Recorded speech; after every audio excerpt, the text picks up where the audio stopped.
હરણી તળાવ બોટ દુર્ઘટનાનો જે આખો કેસ છે, કોઠિયા પ્રોજેક્ટના સંચાલકોએ 4 હપ્તા ચૂકવવું પડશે વળતર।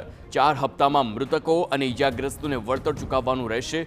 25%નો પહેલો હપ્તો 31 માર્ચ સુધીમાં જમા કરાવવો પડશે। વડોદરા જિલ્લા કલેક્ટર સમક્ષ હપ્તો જમા કરાવવાનો રહેશે અને ત્યારબાદ 3 હપ્તા એક મહિનાના અંતરમાં આપવા પડશે। અંદાજે 1 કરોડ રૂપિયા દર મહિને જમા કરાવવાના રહેશે। તો પૂરી રકમ જમા થયા બાદ કલેક્ટર પીડિતાને ચૂકવશે તમામ વળતર પ્રાથમિક રીતે સંપૂર્ણ વ્યાજબી હોવાનું કોર્ટનું અવલોકન છે। તો જીવ ગુમાવનાર દરેક બાળકની ક્ષમતા નાણાકીય રકમથી નક્કી થઈ શકે નહીં તેવું પણ પ્રાથમિક અવલોકન કરવામાં આવ્યું છે। મૃતક શિક્ષકના પરિવારજનો અને બાળકને ધ્યાનમાં લેતા તેમના પૂરતા વળતર પણ વ્યાજબી હોવાનું કોર્ટનું પ્રાથમિક તારણ છે।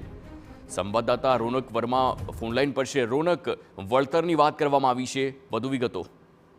હાર્દિક, જે પ્રકારે વડોદરામાં જે હરણી બોટ દુર્ઘટના થઈ હતી તેમાં 12 બાળકો સહિત 2 શિક્ષકો એટલે કે કુલ 14 લોકોએ પોતાના જીવ ગુમાવ્યા હતા। ત્યારબાદ ગુજરાત હાઈકોર્ટમાં સુઓ મોટો જાહેરાતની અરજી અંતર્ગત જે પ્રક્રિયાઓ છે તે ચાલતી હતી, જેમાં વળતર અંગે સ્થાનિક તંત્રને જે સર્વે કરવા અને તેનો નિર્ણય લેવાને એક રિપોર્ટ સબમિટ કરવા માટે સૂચન કરવામાં આવ્યું હતું। ત્યારબાદ સ્થાનિક તંત્ર દ્વારા એક રિપોર્ટ છે તે ગુજરાત હાઈકોર્ટમાં સૂચવવામાં આવ્યો હતો, જેમાં મૃતક બાળકોને 31 લાખ રૂપિયા અને જે સંબંધિત જે શિક્ષકો છે તેમની પણ વળતરની રકમ છે તે કોર્ટના ધ્યાને મૂકવામાં આવી હતી। ત્યારબાદ જે કોઠિયા પ્રોજેક્ટ છે જે બોટ સંચાલનનું કામ કરતી હતી તેને પણ સમય આપવામાં આવ્યો હતો। ત્યારબાદ આજે વધુ એક વખત સુનાવણી હાથ ધરાઈ, જેમાં અંદાજિત જે 4 કરોડ રૂપિયા જેટલી રકમ થાય છે તેમાં જે જુદા જુદા હપ્તા જે હાઈકોર્ટ તરફથી સૂચવવામાં આવ્યા છે અને આ હપ્તામાં જે રકમ છે તે ચૂકવવાની રહેશે। સંપૂર્ણ રકમ જ્યારે કલેક્ટર પાસે આવી જાય ત્યારબાદ તે મૃતકોના પરિજનોને આપવામાં આવશે તે પ્રકારની જે વાત છે તે કરવામાં આવી છે।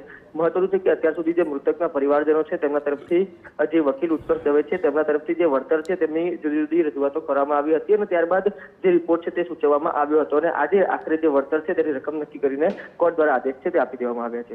આભાર રોનક, સમગ્ર માહિતી બદલ।